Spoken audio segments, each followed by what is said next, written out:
एक नासूर के लिए रणनीति तैयार की गई थी। 24 अगस्त 2024 को देश के गृह मंत्री अमित शाह ने घोषणा की थी कि देश 31 मार्च 2026 तक नक्सल मुक्त हो जाएगा और 30 मार्च 2026 को गृह मंत्री अमित शाह ने संसद में नक्सलवाद पर चर्चा के दौरान देश में नक्सलवाद खत्म होने का दावा किया। हालांकि अभी यह प्रक्रिया पूरी नहीं हुई है, लेकिन अमित शाह ने दावा किया कि केंद्र सरकार के पास नक्सलवाद को जड़ से मिटाने के लिए क्लियर रोड मैप है। गृह मंत्री का यह वक्तव्य झारखंड के लिए बेहद अहम है, क्योंकि झारखंड उन चुनिंदा राज्यों में शामिल रहा है जिसने लंबे समय तक नक्सलवाद का दर्द झेला है। लेकिन आज स्थिति अलग है। इसका सबसे बड़ा उदाहरण है झारखंड के गढ़वा का बूढ़ा पहाड़। कैसे, इस रिपोर्ट में देखिए।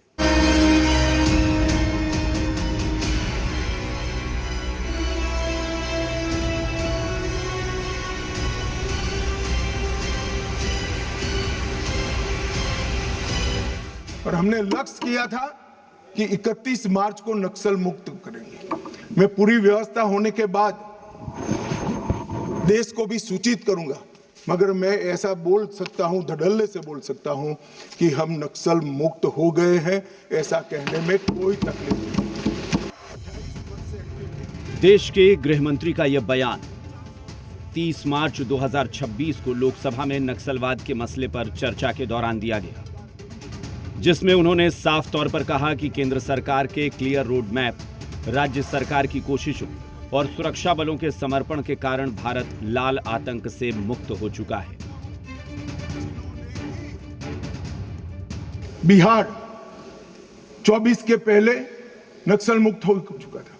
महाराष्ट्र एक तहसील छोड़कर 24 के पहले नक्सल मुक्त हो। ओडिशा 24 के पहले नक्सल मुक्त हो चुका था।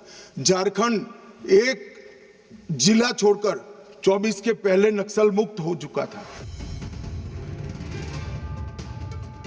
जी हां, झारखंड लगभग नक्सल मुक्त हो चुका है। और इस बात की तस्दीक करनी हो तो झारखंड के गढ़वा जिले के बूढ़ा पहाड़ चले आइए, जो कभी नक्सलियों के लिए सबसे सुरक्षित ठिकाना माना जाता था। वही बूढ़ा पहाड़ अब लाल आतंक के चंगुल से बाहर निकल चुका है। लंबे अरसे तक नक्सलियों के चंगुल में फंसे बूढ़ा पहाड़ में माओवादियों का किला ढह चुका है। लाल आतंक के खात्मे के साथ ही सरकार ने यहां विनाश के बाद विकास की कहानी लिखने की शुरुआत कर दी है। इसके कारण आज इस इलाके की दशा और दिशा दोनों बदलने लगी है। ये जो है से जगह बूढ़ा पहाड़ है सर। अब पहले जो था से यहाँ पर नस्लवादी बहुत ज्यादा रहते थे। ये रोड अथी जो आ रहा है उसमें भी जो है से बम पूरा बिछा करके रखते थे।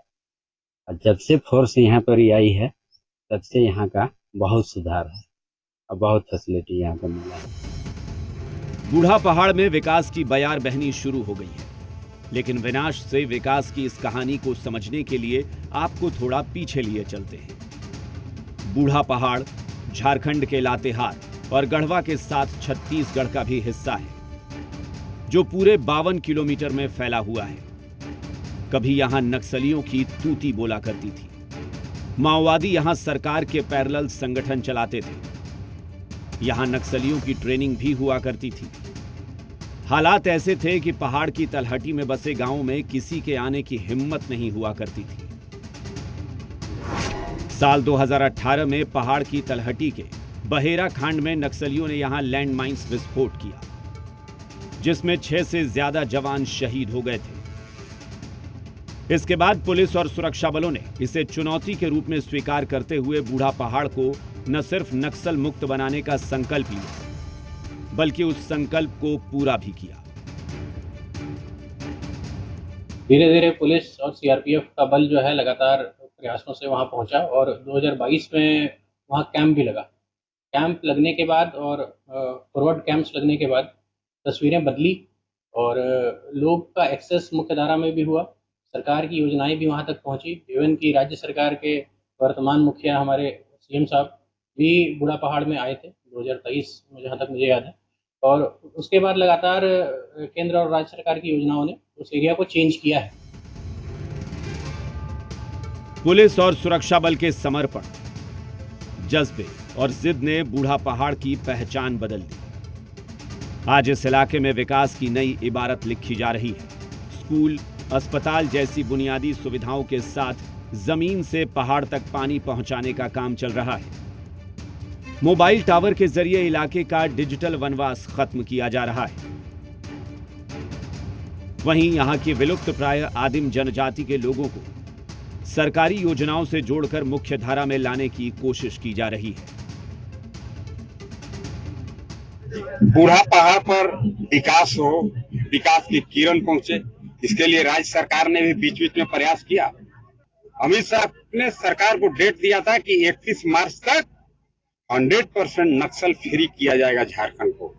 प्रशासनिक पदाधिकारी, झारखंड के पदाधिकारी को यह चुनौती था कि 31 मार्च तक हमें नक्सल फ्री करना है इस पूरे झारखंड को।